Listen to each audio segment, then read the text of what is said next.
বিরোধী শিবির আর প্রতিপক্ষরা সালাউদ্দিন আহমেদকে এরই মাঝে ছায়া প্রধানমন্ত্রী বলে সম্বোধন করছেন। সংসদে যে কোনো বিষয়ের উত্তর কিংবা মন্তব্য তিনি দিচ্ছেন। সংসদে তার সরব উপস্থিতি এরই মাঝে সর্বমহলের দৃষ্টি আকর্ষণ করেছে। বলাই যায় সময়ের সাথে শীর্ষে উঠে আসছেন সালাউদ্দিন আহমেদ। এই সংসদে কথা বলবো বলে ইমোশনাল একটু বক্তৃতা দেই। তবে এই শীর্ষ অবস্থান রাষ্ট্রীয় পদপদবি কিংবা ক্ষমতার মাপকাঠিতে নয়। সালাউদ্দিন আহমেদ এখন সাধারণ জনগণ, এমনকি বোদ্ধা সমালোচকদের কাছেও ব্যাপক আগ্রহ তৈরি করতে সক্ষম হয়েছেন। পাশাপাশি সংসদে তার রসবোধ আর নানা বিষয় নিয়ে বিশ্লেষণের অসাধারণ ক্ষমতার কারণে বলা হচ্ছে সালাউদ্দিন আহমেদ দিন দিন সর্বমহলের আগ্রহের শীর্ষে উঠে আসছেন। ইসলামী ব্যাংক ইসলাম না, মির্জা ফখরুল ইসলামও ইসলাম না, জামায়াতে ইসলামও ইসলাম না, তাই সবকিছুতে ইসলামের দোহাই দেওয়া ঠিক না। সালাউদ্দিন আহমেদের এমন আরও অনেক মন্তব্য আছে যা এরই মাঝে নেট দুনিয়ার ভাষায় ভাইরাল। হালে তার প্রায় প্রতিটি রসবোধের মন্তব্যই সংসদ ভবনের অন্দরমহলে হাসির খোরাক জোগাচ্ছে। সহকর্মীদের টেবিল চাপড়ানোর উচ্চ শব্দ সবারই দৃষ্টি কাটছে। মন্তব্যের ঝড় উঠছে সামাজিক মাধ্যমেও। মাননীয় স্পিকার, ইসলামী ব্যাংক ইসলাম নয়, আমাদের জনাব মির্জা ফখরুল ইসলামও ইসলাম নয়, জামায়াতে ইসলামও ইসলাম নয়। সুতরাং সবকিছুতে ইসলামের উপরে হাত দিবেন না দোহাই দেওয়া কিন্তু ঠিক নয়।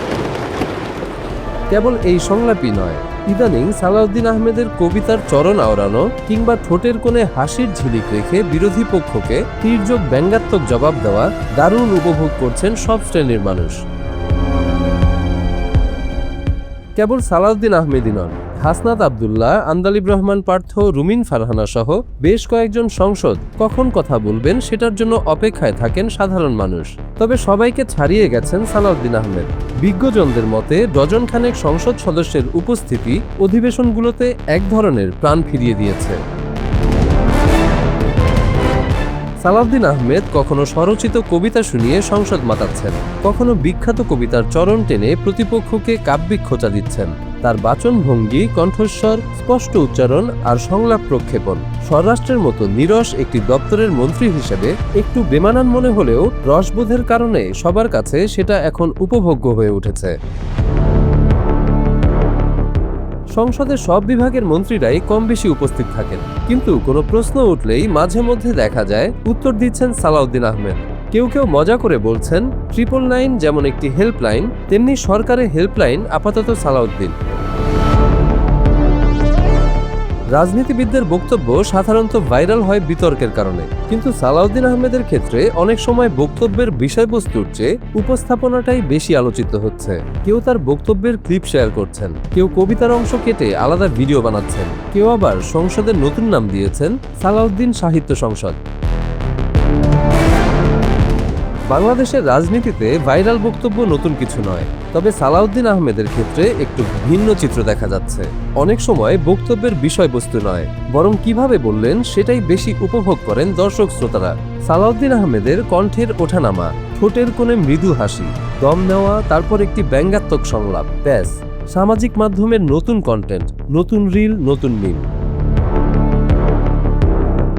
বিশ্লেষকদের মতে সংসদে শুধু তথ্য, জবাবদিহিতা কিংবা অঙ্গীকার করলেই হয় না, কিভাবে বলা হচ্ছে সেটি বেশি গুরুত্বপূর্ণ। যে বক্তা মানুষকে একই সঙ্গে ভাবাতে এবং হাসাতে পারেন তার বক্তব্য মানুষের মনে বেশি সময় থাকে। সালাউদ্দিন আহমেদের ক্ষেত্রেও সম্ভবত সেটাই ঘটছে। তার বক্তব্য নিয়ে সমালোচনা যেমন আছে তেমনি প্রশংসাও আছে, কিন্তু একটি বিষয়ে প্রায় সবাই একমত, তিনি সংসদের প্রতি সাধারণ মানুষের আগ্রহ অনেকটাই বাড়িয়ে দিয়েছেন। স্ত্রী কন্যাকে সহ জড়িয়ে যেভাবে বাংলাদেশে এই স্বাধীনতার নামে যেভাবে কুৎসিত কলঙ্কিত ধারা হচ্ছে, এটা বেশি দূর এগোতে পারবে না। মাননীয় স্পিকার, আমরা পারবো না, আমাদের কালচারটা নষ্ট হয়ে যাবে। একসময় সংসদ অধিবেশন আলোচনার কেন্দ্রবিন্দুতে পরিণত হতো তর্ক বিতর্ক কিংবা ওয়াকআউট নিয়ে, কিন্তু এখন সেই রীতিও বদলে গেছে। এখন ভাইরাল হচ্ছে একটি কবিতার লাইন, একটি ব্যঙ্গাত্মক সংলাপ, একটি মৃদু তবে রহস্যময় হাসি, একটি নিখুঁত বিরতি। আর এসব নতুন ধারাই বলে দিচ্ছে বাংলাদেশের রাজনীতিতে বক্তৃতার নতুন এক পারফরমেন্স পলিটিক্সের যুগ তৈরি হচ্ছে, যেখানে বক্তব্যের পাশাপাশি উপস্থাপনাও সমান গুরুত্বপূর্ণ হয়ে উঠছে।